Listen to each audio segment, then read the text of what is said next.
Film ini berjudul Flying Offshore Dragon Gate yang dirilis tahun 2011 silam. Film ini berlatar pada masa dinasti Ming di Cina. Pada masa itu, sang kaisar memberi kekuasaan yang tinggi kepada para kasim. Para kasim saling mencari dukungan untuk merebut kekuasaan, sehingga menimbulkan kekacauan negara. Ada dua kekuatan besar pada kasim saat itu, yaitu Dongchang dan Xinjiang.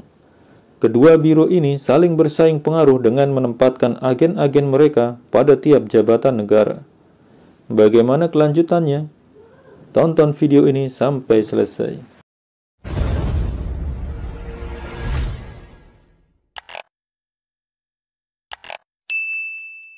Film diawali dengan memperlihatkan pemimpin Dongchang yang bernama Wan Yulo melakukan inspeksi di angkatan laut untuk melihat galangan kapal. Tapi tujuan sebenarnya adalah untuk mengeksekusi pejabat di angkatan laut yang tak mau tunduk pada perintahnya. Tampak dua pejabat ditahan. Pejabat ini ditahan karena melaporkan korupsi yang dilakukan Wan Yulo. Tapi sebelum laporannya sampai ke kaisar, sudah bocor ke Wan Yulo.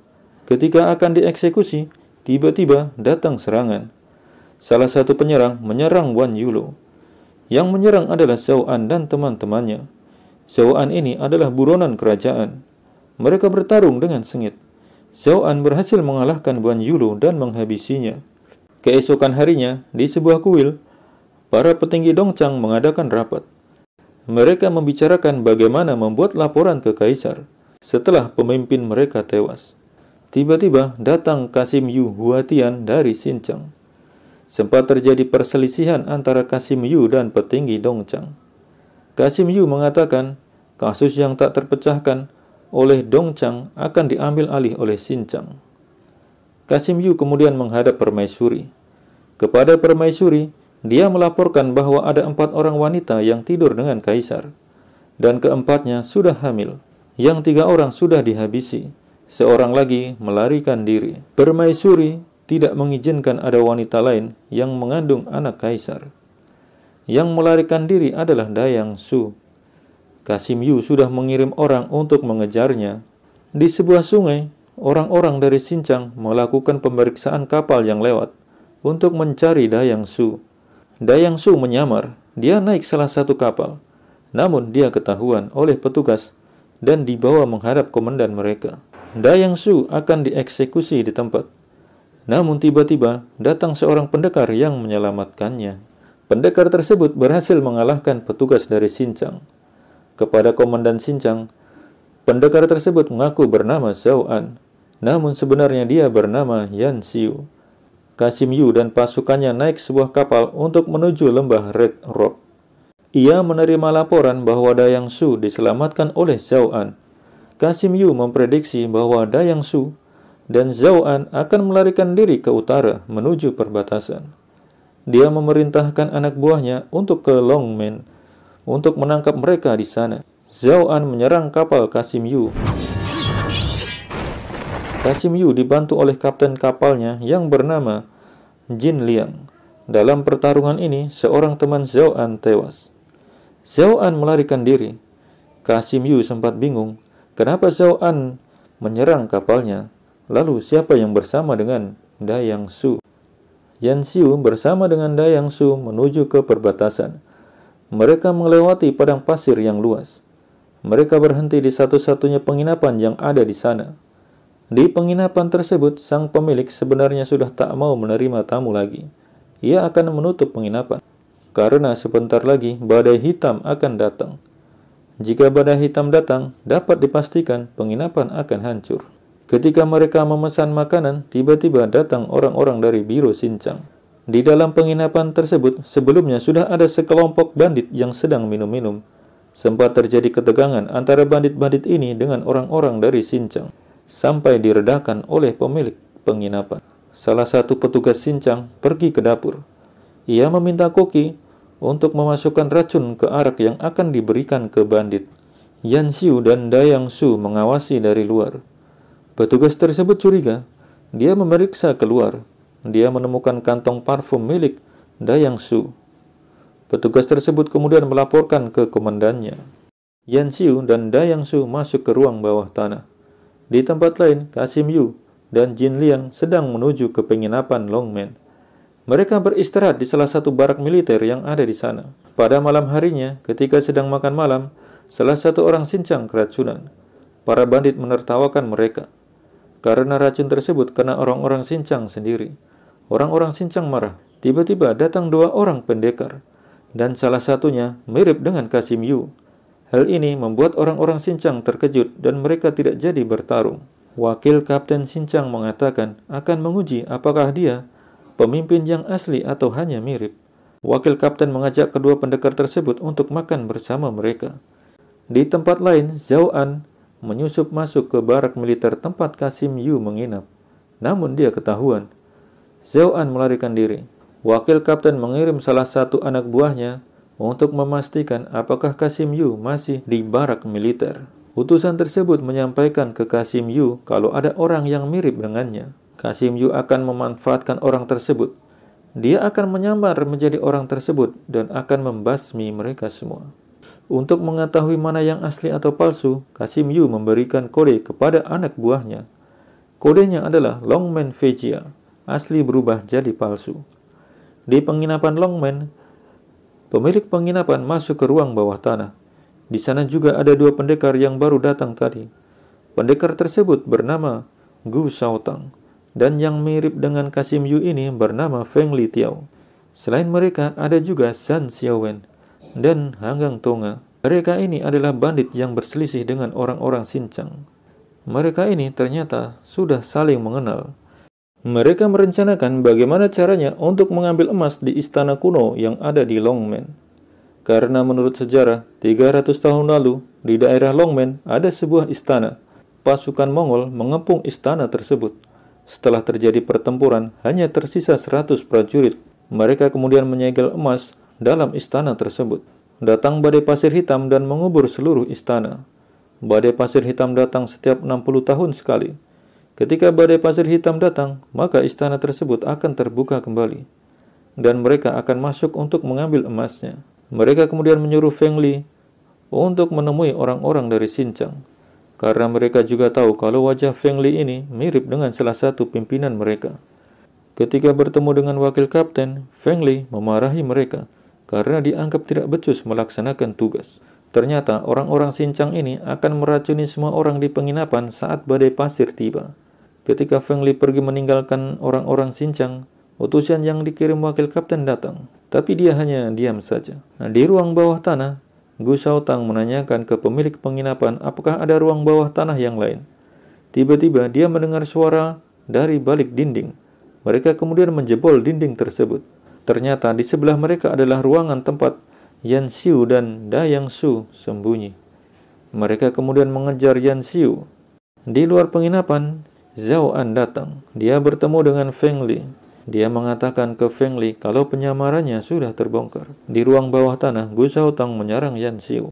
Yan Xiu terkena senjata milik Gu Shaotang. Datang Zhao An dan Feng Li menghentikan pertarungan mereka. Kepada Gu Shaotang, Zhao An mengatakan Kasim Yu dan pasukannya tinggal berjarak 50 mil dari penginapan. Dia akan menyerbu kemari dan tak akan membiarkan seorang pun hidup. Mereka kemudian berdiskusi untuk mengatur rencana menghadapi serangan tersebut. Mereka akan mulai dengan memecah belah musuh. Hanggang Tonga memberi obat penawar ke anggota Sincang yang terkena racun.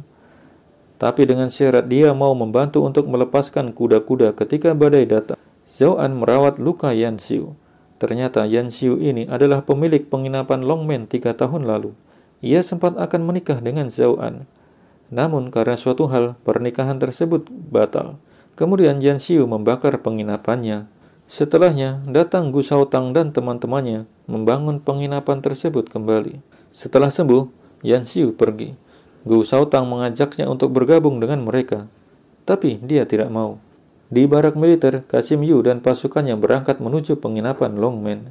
Di penginapan Longmen, Feng Li menemui wakil kapten. Salah satu orang Sincang mengucapkan kode rahasianya, tapi Feng Li tidak paham. Namun, petugas tersebut hanya tersenyum.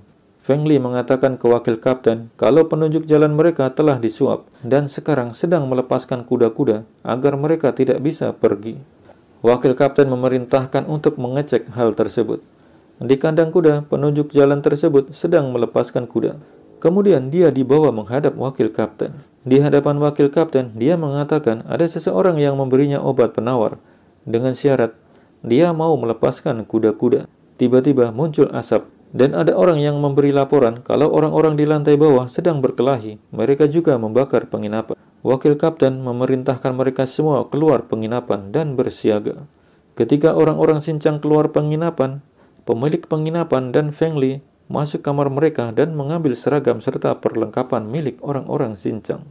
Karena tak terlihat tanda-tanda perkelahian dari luar, wakil kapten memerintahkan untuk memeriksa ke dalam. Datang Feng Li, tapi dia menyamar menjadi Kasim Yu. Dia datang bersama para bandit yang memakai seragam yang dicuri dari kamar orang-orang Xinjiang. Wakil kapten sempat bimbang. Ini Kasim Yu yang asli atau bukan? Feng Li mengucapkan kode rahasia mereka. Ternyata Feng Li menyadari bahwa kata Longmen Feijia yang diucapkan oleh orang Xinjiang adalah kode rahasia mereka. Wakil kapten pun langsung yakin kalau ini adalah Kasim Yu yang asli. Feng Li memerintahkan wakil kapten dan anak buahnya untuk memeriksa ke dalam penginapan. Ternyata di dalam penginapan sudah tidak ada orang. Tiba-tiba mereka diserang dengan anak panah. Wakil kapten ingin tahu apakah orang-orang Xinjiang yang di luar juga kena jebakan. Dia kemudian memerintahkan anak buahnya untuk bertukar kode, namun tak ada jawaban. Wakil kapten juga menerima laporan kalau seragam mereka dicuri. Wakil kapten mengatakan kalau komandan di luar adalah palsu.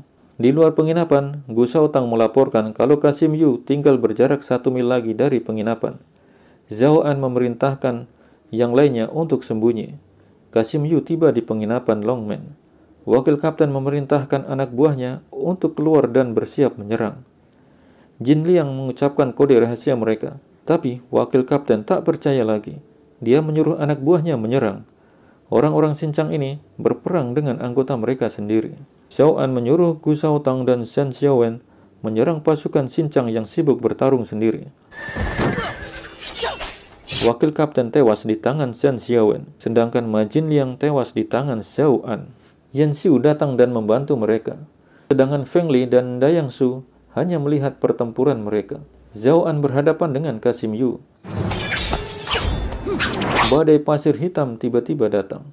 Zhao An menantang Kasim Yu untuk bertarung di dalam badai, sedangkan yang lain sembunyi di ruang bawah tanah. Ketika badai datang, semua hancur. Zhao An dan Kasim Yu masih bertarung. Mereka berdua akhirnya pingsan. Ketika badai pasir berhenti, Feng Li melihat istana kuno yang mereka cari. Mereka kemudian menuju ke sana. Zhao An dan Kasim Yu ternyata terjatuh di istana kuno tersebut. Ketika mereka siuman, mereka berdua bertarung kembali. Gu Shaotang dan yang lainnya datang. Tiba-tiba Kasim Yu menyerang Feng Li, tapi dihalangi oleh Gu Shaotang, dan Gu Shaotang disandra oleh Kasim Yu. Mereka kemudian membuat kesepakatan. Kasim Yu, Gu Shaotang, dan Zhao An akan tetap tinggal di dalam istana, sedangkan yang lain akan membawa emas-emas keluar.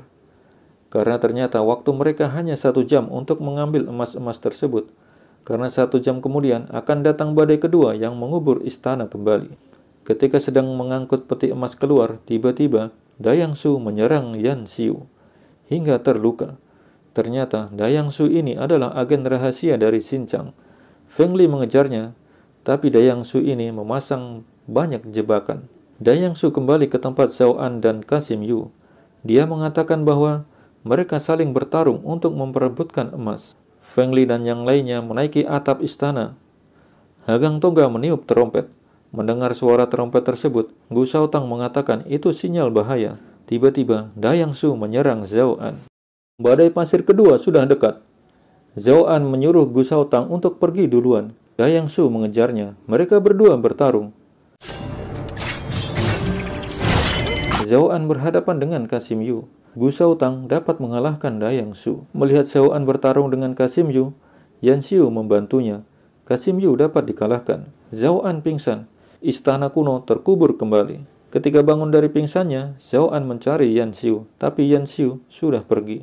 Zhao An pergi untuk mencarinya. Gu Shaotang akan tetap tinggal di Longmen dan akan membangun kembali penginapan sambil menunggu Yan Xiu dan Zhao An kembali. Feng Li dan Shen Xiaowen ke istana kekaisaran. Feng Li menyamar menjadi Kasim Yu dan membunuh permaisuri dengan racun. Dan sampai di sini film pun selesai.